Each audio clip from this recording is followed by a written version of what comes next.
Stop చేయలేమా? ఈ progression ఆపకుండా ఇప్పుడు స్టేజ్ 1లో ఉంది. అక్కడికి ఆపలేమా? దీనికి ఏం ట్రీట్మెంట్ లేదా? అని అంటే ఫస్ట్ థింగ్ ఏంటి అనంటే ఈ కార్టిలేజ్ ఏదైతే ఉంటది గదా మనకి, ఈ కార్టిలేజే ఇక్కడ మనకి మెయిన్ రోల్ అనమాట. ఆల్రెడీ డ్యామేజ్ అయిపోయిన కార్టిలేజ్‌ని మనం ఏమీ చేయలేము. కానీ ఆ కొంచెం మిగిలున్న కార్టిలేజ్ అయితే ఈ కార్టిలేజ్ రీజనరేషన్‌కనేది ఇప్పటివరకి మన వరల్డ్‌లో కూడా ఎట్లాంటి ఇంజెక్షన్స్ కానీ, ఎట్లాంటి మెడిసిన్స్ కానీ రాలేదు. కొన్ని ట్రయల్స్ అవుతున్నాయి గానీ అది ఇంకా 100% దానివల్ల రిజల్ట్ ఉంటది.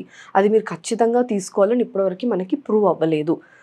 అయితే ఈ ఉన్న మిగతా కొంచెం కార్టిలేజ్‌ని మనం ఎలా సేవ్ చేసుకోవచ్చు? ఆ కార్టిలేజ్ ఇంకా అరగకుండా ఎట్లా సేవ్ చేసుకోవచ్చు అనంటే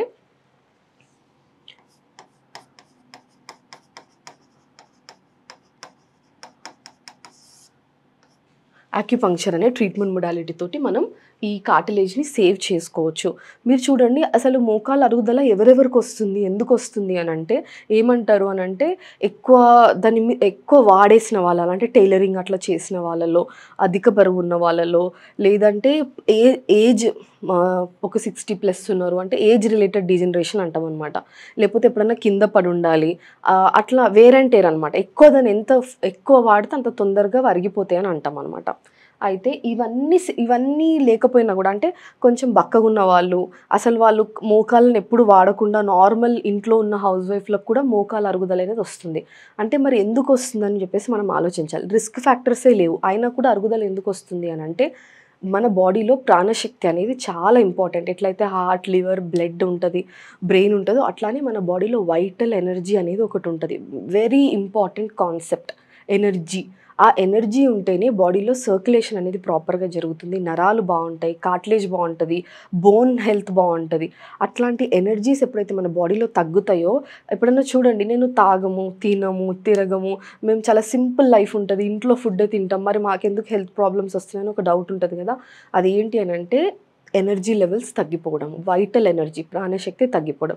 యాక్యుపంక్చర్ తోటి ఆ ఎనర్జీ అనేది పెంచి ఇక్కడ జరిగే ఇన్‌ఫ్లమేషన్ అంటే వాపుని తగ్గించి మళ్ళీ సర్క్యులేషన్ ఇంప్రూవ్ చేసుకొని ఇక్కడున్న రియాక్షన్స్ అన్నిటిని తగ్గించి నొప్పి తగ్గిస్తది, వాపు తగ్గిస్తది. చాలా అద్భుతంగా పనిచేస్తది.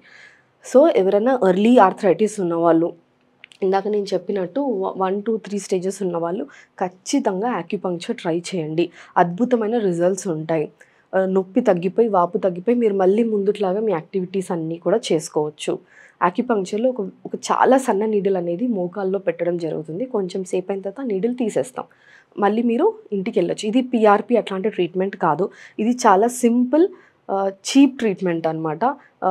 Zero side effects scientifically proven treatment modality. ఎవరైనా సర్టిఫైడ్ యాక్యుపంక్చరిస్ట్‌ని కన్సల్ట్ అయ్యి యాక్యుపంక్చర్ యొక్క బెనిఫిట్స్ మీరందరూ ఎంజాయ్ చేయండి. చాలా బ్యూటిఫుల్‌గా వర్క్ చేస్తుంది.